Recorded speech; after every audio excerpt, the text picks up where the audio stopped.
Tensions rise in Tehran after the Israeli attacks overnight. Earlier this morning, I spoke with Khosro Isfahani, senior analyst with the National Union for Democracy in Iran, about the situation. Khosro, thank you for your time this morning. Thanks for having me, Shalija. People are waking up to the news of what has happened between Israel and Iran. As they're waking up this morning, what is the latest that you know?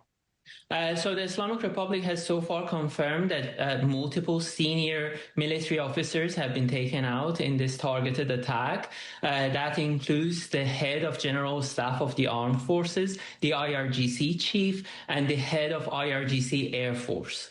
In addition to that, the Islamic Republic has confirmed that the Natanz nuclear facility has been hit. It's the Islamic Republic's key enrichment facility. The regime, although is saying that the sites haven't been damaged extremely and the area outside the perimeters have not been contaminated, but it's not verifiable independently.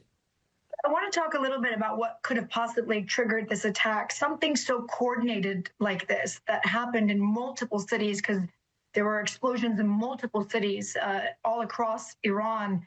What would have triggered something like this right now?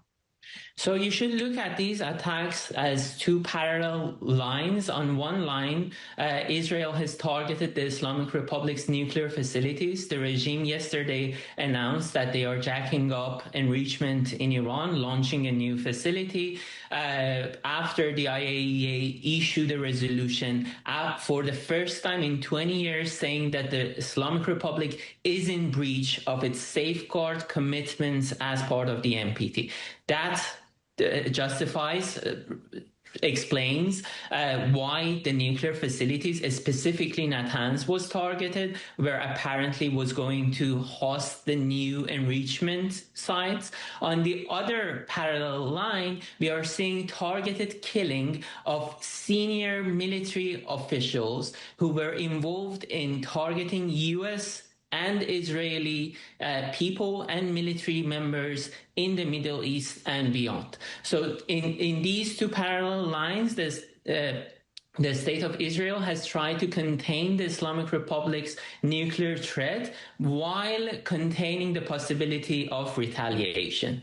You talk about retaliation, Khosro. Since last night, everybody waiting to see how Iran will respond, and even the U.S.'s involvement in this.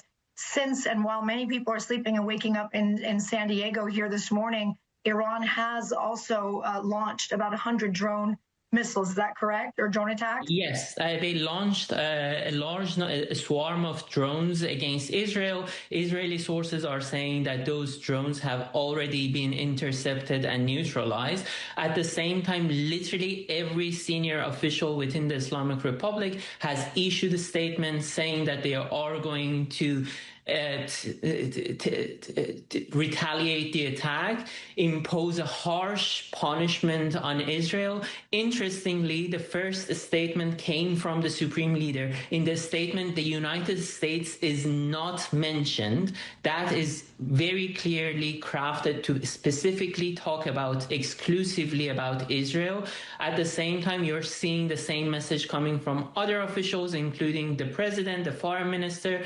Just want to add that the Supreme Leader also this morning appointed new heads to all the replacements for all the removed military officials, trying to reinstate the chain of command in the process for the next few days. But I'm sure that the hope, as this attack was clearly planned for many, many months, possibly even years, is to cause a bit of a disarray in Iran's regime and in the government right now. Yes, one of the actually tidbits that came out about the strike is that after the first wave, the head of IRGC Air Force was being rushed to a secure place to plan a strike against Israel. This is the man, Hajizadeh, who was responsible for downing the Ukrainian airliner, killing all the passengers, was responsible for the Islamic Republic's attack against Israel twice last year. This man was struck while he was being rushed to a secure place to plan another attack. So this was calculated and coordinated. Well, meantime, President Trump posted on social media this morning urging Iran to make a deal with the U.S. over the country's nuclear program.